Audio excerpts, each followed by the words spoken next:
Mans vārds ir Elza Ozola. Man ir 12 gadi. Es mācos Ezeres pamatskolas 7. klasē. Šogad es sāku piedalīties folkloras kopā Kamolīts. Vai zināt, kas man patīk un padodas vislabāk? Nē, nekad neuzminēsiet. Man patīk ēst gatavošana. Bet tas savukārt nepatīk maniem vecākiem, jo es taisu ēst tikai sev. Jā, un tagad jūs padomājāt sliktā meitene, bet tā nav. Man vienkārši ir slinkums gatavot vairākas porcijas, bet mani eksperimenti vecākiem tīri labi garšo.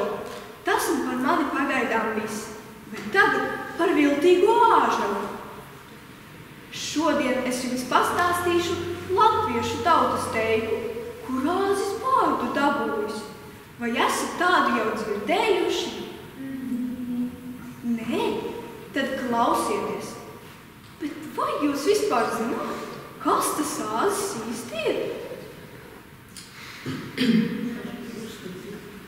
Nē, vienmēr sakot, tas ir kazas vīrs.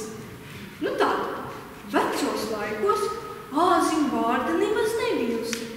Toreiz tikai vēlnam kaut kāda pārždela bijusi. Bet tad āzis ar vēlnu saderējis. Pēc gada man būs šitoda vārda. Iesaucies āžals, vai nav traks? Gads nācis uz beigumu, bet āzim no bārdas vēl nekā. Šis nu staigājis domīgs, līdz ieraudzījis meža malā beigtu zaķi. Domāts darīts. Noplūcis zaķim atsutušo vilnu, pieļpinājis ar māliem par bārdu un projām pie vēlna. Redzi, kas man par vārdu? Vēlns apskatījis āžalu no visām pusēm un noteicis. Ir jau ir, un zaudējis derību. Āzis vien iesaucies, tad ta muļķa vēlns, un smiedinies gājis uz mājām. Nu, raudzījis neīsto bārdu raut atkal nost, bet nekā.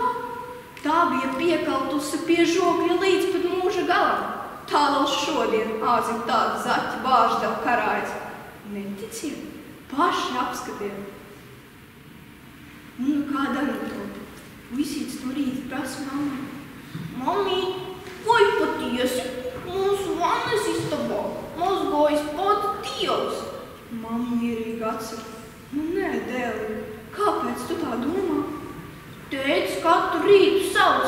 Ak, Dievs, tu vēl ilgi tur! Bet pirms mēneša man bija smieklīga saruna ar mammu. Matemātikas uzdevumā bija nepieciešams cirklis, bet manējais bija salūs. Tāpēc gāju vaicāt to tētim, bet viņam nebija.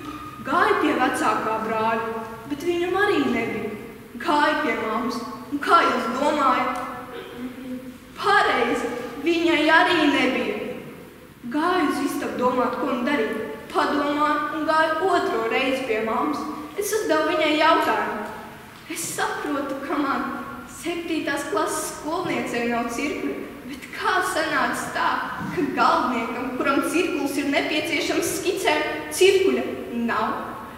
Vidusskolas skolniekam, kuram ir matemātikas novirziena, cirkuļa nav.